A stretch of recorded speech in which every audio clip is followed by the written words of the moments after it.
Sometimes the best ideas I've ever had as an educator have come from the most unlikely sources. And so today I want to talk about 10 ways that Ron Swanson has made me a better teacher. Let's go. For those of you that may not know, Ron Swanson is one of my favorite characters of all time on television. He comes from a show called Parks and Recreation. I'll leave some clips in the description below so you can check it out in case you're not in the know. But I want to start off with number one, which is simplicity is key. I'm a simple man. I like pretty dark-haired women and breakfast food. Ron values simplicity and clarity. And I think that the lesson here for educators is oftentimes make things more difficult than they need to be in the classroom. When I think the question we should be asking ourselves is, what if this was easy? Instead of making things difficult so that kids think that we're more rigorous, or our administration or whoever's doing our reviews thinks that we're being rigorous, what would be the easiest way to get kids from not knowing to completely knowing or understanding the concepts and ideas that you're trying to express in your classroom? This doesn't mean you have to dumb things down. It just means that we're taking out all the extraneous stuff that is often added in as fluff or time fillers or something like that into your lesson. I think this boils down to having clear objectives and a meaningful learning experience without overcomplicating things. Number two, set boundaries. Ron fiercely protects his mind share and his personal time, whether it's the automatic doors that are installed in his office or that incredible circular desk that allows him to avoid the eye contact of those around him. There's a sign at Ramsett Park that says, "Do not drink the sprinkler water," so I made sun tea with it and now I have an infection. Or it's his time that he spends in the woods or doing woodworking or hunting or fishing. I think Ron realizes how life-giving a lot of that is. We can only give what we have to give. If the tank in the car is empty, no one's going anywhere. And the same is true with you. So what are some of those activities that do give you life, that help you to fill back up, that help you to not just rest, but rejuvenate yourself? Once you identify those things, put them on the calendar. It makes them real, and then go and do them. This is something that's difficult for you. I have a video about this called Saying No. You can find the link in the description below. I'm gonna be honest with you, I don't know if this mustache is gonna last the whole video. It keeps peeling off my face. I have to keep fixing it. Ron is always unapologetically direct. What do you say I take you to lunch, and then we can talk about all the projects that you want to get accomplished? That won't be necessary. I don't have any projects. I hate projects. Now, I think oftentimes, and Ron shows this too, right? Sometimes being direct is misconstrued with being rude. And I'm not talking about that. What I'm talking about is having tact, but at the same time, being direct and real with your students. The name of my YouTube channel is Real Rap with Reynolds, which comes from a West Philly saying that my students had, which is having real rap, having a real talk with someone. This came from when I have lunch with my students and they need to have a real conversation with me. They tell everyone else to back up because they needed to have real rap with Reynolds. And I have found in my own experience that having real, honest talks with students without sugarcoating stuff gets me so much further than just making stuff up or by trying to soften the blow. I find this builds more respect with students. It also clarifies things so kids are wondering what you were sort of talking about. It makes your job easier because you don't have to have a whole speech when you just got to tell a kid a straight thing to their face. Number four, I'm always saying that teaching is a craft, and this one is know your craft inside and out.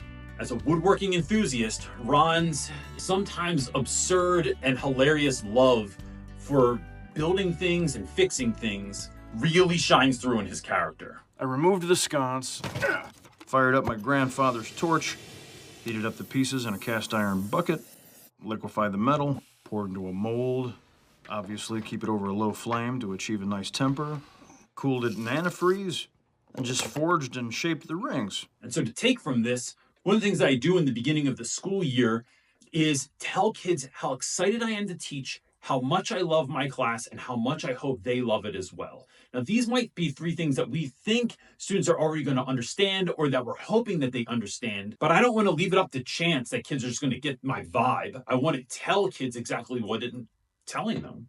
So as an English teacher, I want kids to know how much I love English, how much books have meant to my life, how much reading and learning how to listen and learning how to write has impacted my life. And I want them to know that I'm thrilled to be here to be teaching them and to help them impact their lives in a similar way. That being said, I also, if I want my students to work hard, I need to be able to work harder than all of them.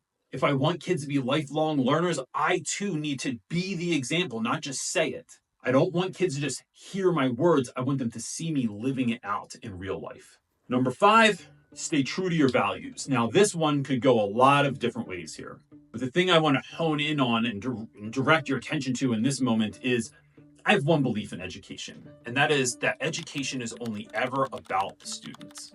And so many of you have had a lot of new administration in your time as an educator, and we all know that all those administrators, although having well-meaning ideas, often have new ideas that's going to upend a lot of the work that you've done prior. And so some of these ideas are great, and I'm not saying to not do them. What I'm saying is I'm always a little reluctant when someone comes in with a new idea, because I want to run it through the filter of, does this help students actually succeed? I've had a number of people that I've worked for that have been department heads or grade level chairs or administrators that wanted us to use something because we spent the money on it. So now we got to use this thing or incorporate it into our lessons because we spent some ridiculous amount of money on it.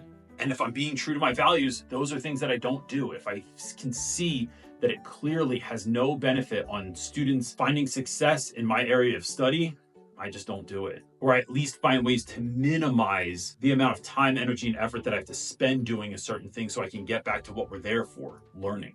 Number 6, embrace humor. Ron has a curiously dry sense of humor that often lightens any number of situations. I have a joke for you. Okay. The government in this town is excellent and uses your tax dollars efficiently. That's not really a joke. I disagree. I find it hilarious. And look, school sucks for a lot of kids. A lot of students don't want to be there. And humor is one of those things that allows you entry into a student's heart. This is why I play recorders in the hallway.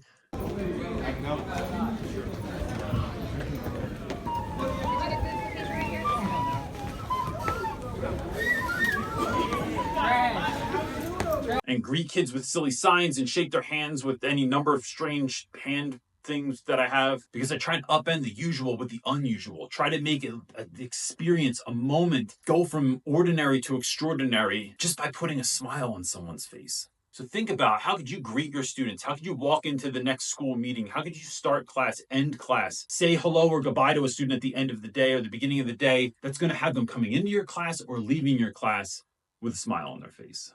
Number 8, don't multitask.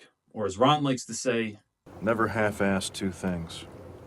Whole-ass one thing. Ron really believes in doing things well and not just doing a lot of things. Or as Mr. Rogers used to say, simple and deep is far better than wide and complex.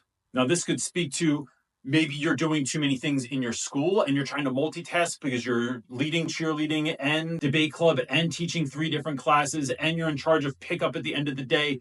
It's hard to be really great at teaching when you're picking up the slack in so many different areas. And this goes back to the video I referred to earlier about saying no, but this could also be having too much fluff in your class, which is something I spoke to as well. How can you look at your life, look at your classroom, and pare it down to the essentials? Because otherwise, classrooms end up becoming like the cheesecake factory of education. And for those of you that have ever looked at a Cheesecake Factory menu, you know that there's a lot of things on there, and only one thing that they do really well.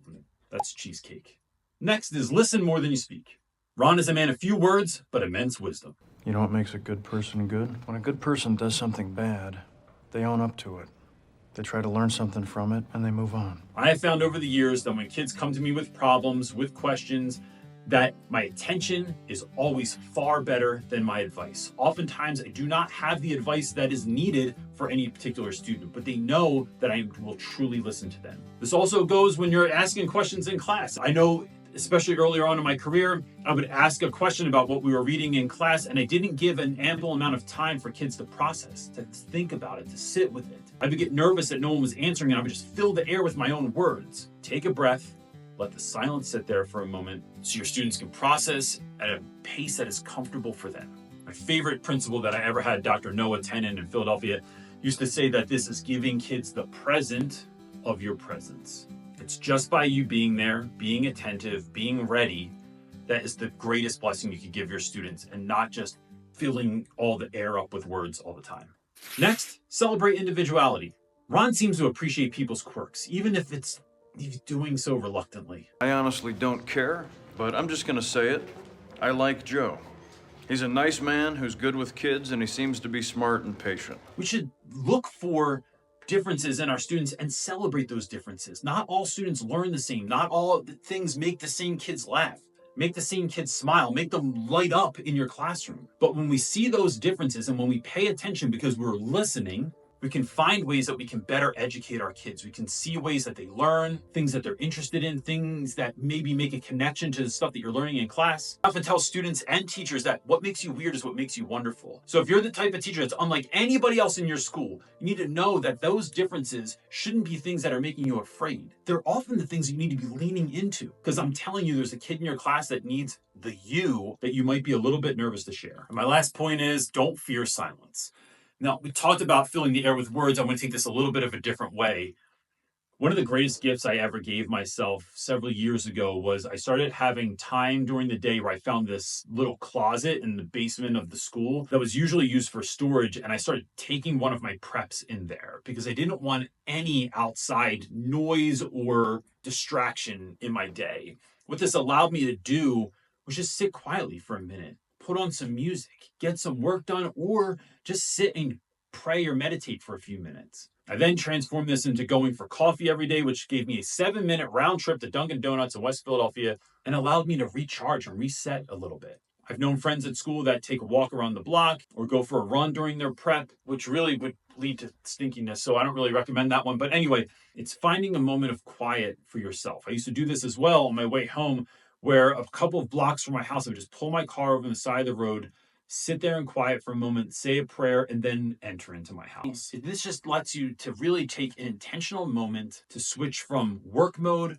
to home mode, or go from one class that might be a little bit crazy into your next class without bringing all the baggage from the previous class with you. Now, before I'm done and before this mustache falls all the way off, I would love to ask you, who in the world of pop culture or culture have you learned the most about being a better teacher from that might not have been a traditional teacher? In the description box below, you'll find links to everything from our classroom management workshop to how you can have me come to your school and lead professional development. That's it for this one, gang. Peace. Thank goodness. Gosh. Just give me all the bacon and eggs you have. Wait. I worry what you just heard was, give me a lot of bacon and eggs. What I said was, give me all the bacon and eggs you have. Do you understand?